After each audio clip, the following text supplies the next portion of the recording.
Quando nós chegamos ao fim de algo nas nossas vidas, é tempo de parar.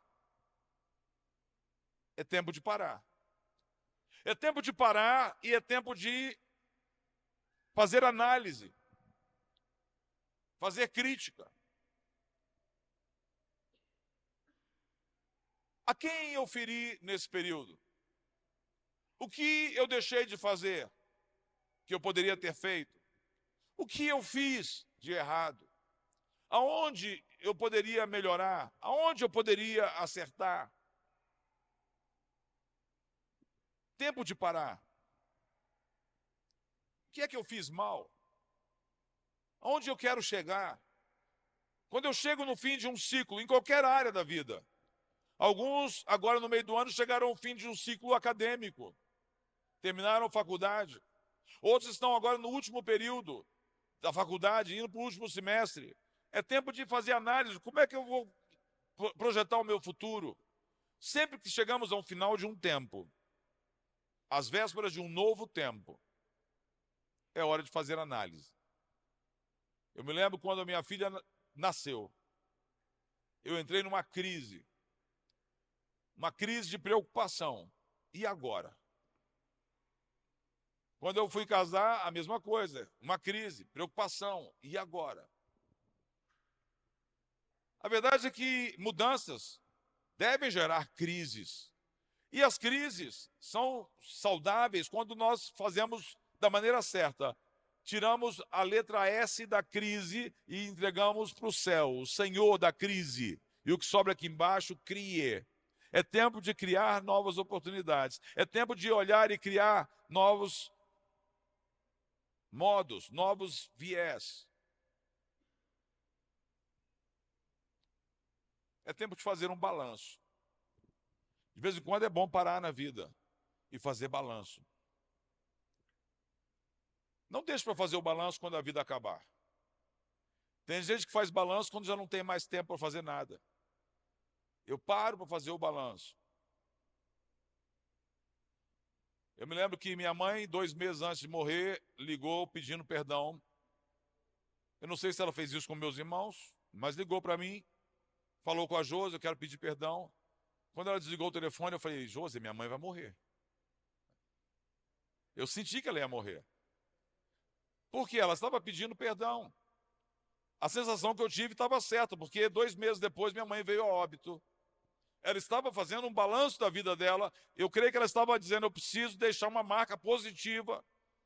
E ela foi citando, eu errei nisso, eu quero pedir perdão. Essa semana eu disse que minha mãe entrou no meu casamento vestida de roxo.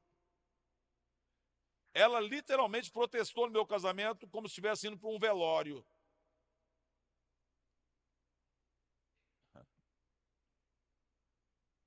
Já imaginou a sua mãe indo para o teu casamento de roxo? E ela dizia, estou perdendo um filho.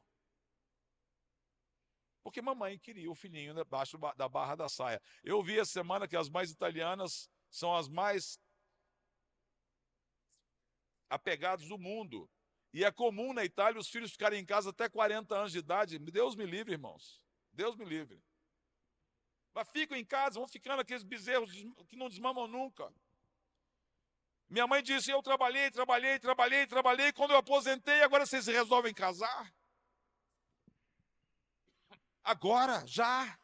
Eu falei, mas mãe, a vida passa. E quando ela abriu o olho, que ela achou, agora eu vou curtir a família passou. Graças a Deus, ela trabalhou e nos deu condições de tudo. E ela disse, eu não vou te ajudar em nada no teu casamento. Eu falei, não precisa. Tudo que eu precisava, você já me deu. O quê? Deus e educação.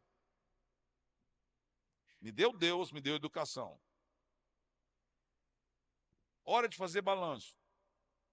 Tem gente que deixa para fazer o balanço tarde demais. Quando a hora de fazer balanço é agora, irmãos.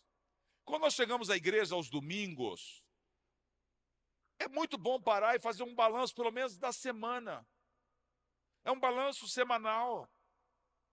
Como é que foi a minha semana? Como é que foram os últimos dias? Eu paro, faço um balanço e analiso onde é que eu errei, o que eu preciso melhorar, se eu feri alguém, a quem eu preciso voltar e pedir perdão, Se eu não errei, eu vou manter posição.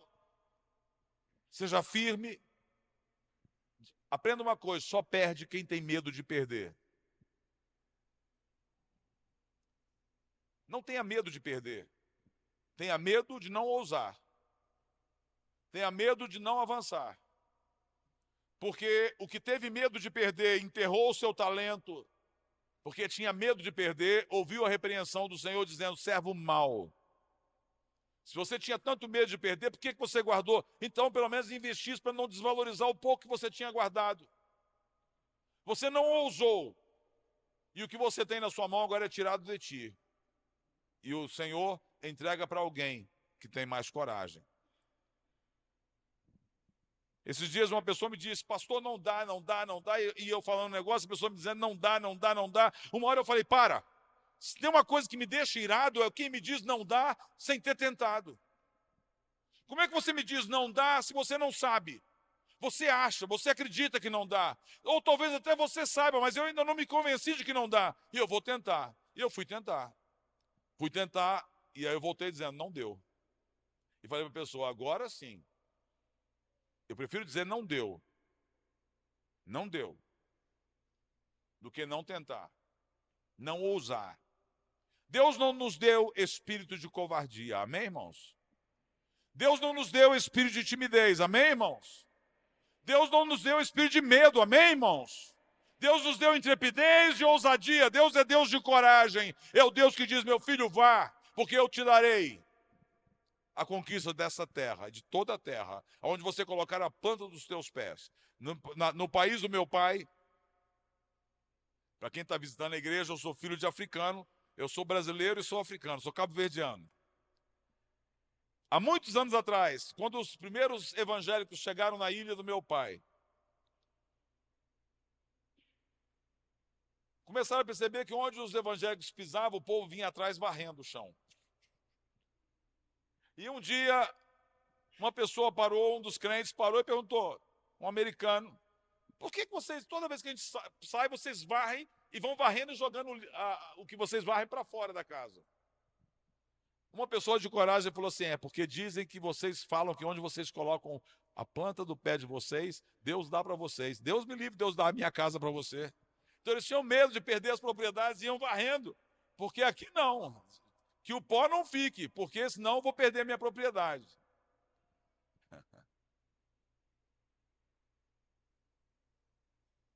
Tempo de parar.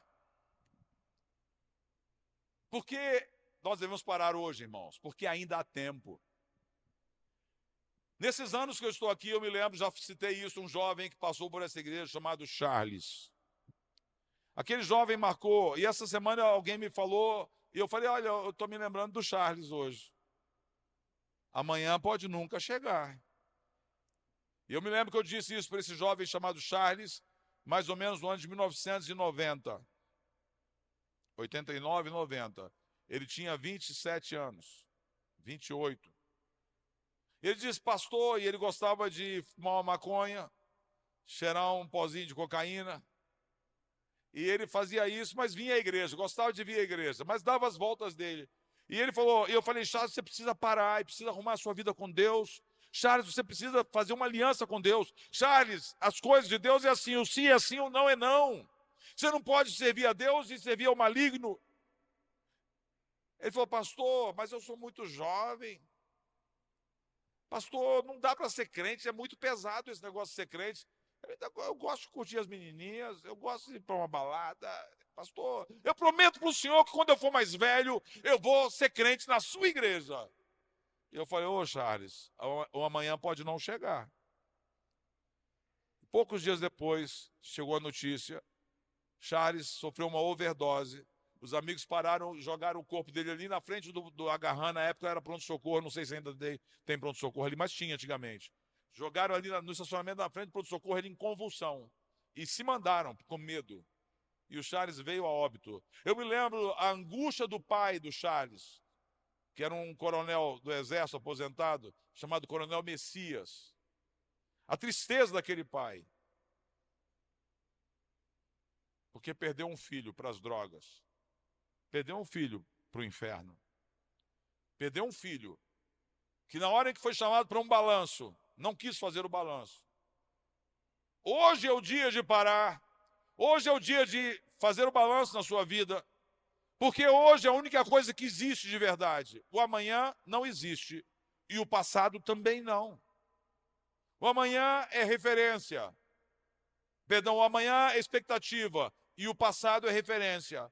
O que existe de verdade é o agora. Deus não é o Deus que foi, nem o Deus que será. Ele diz, eu sou.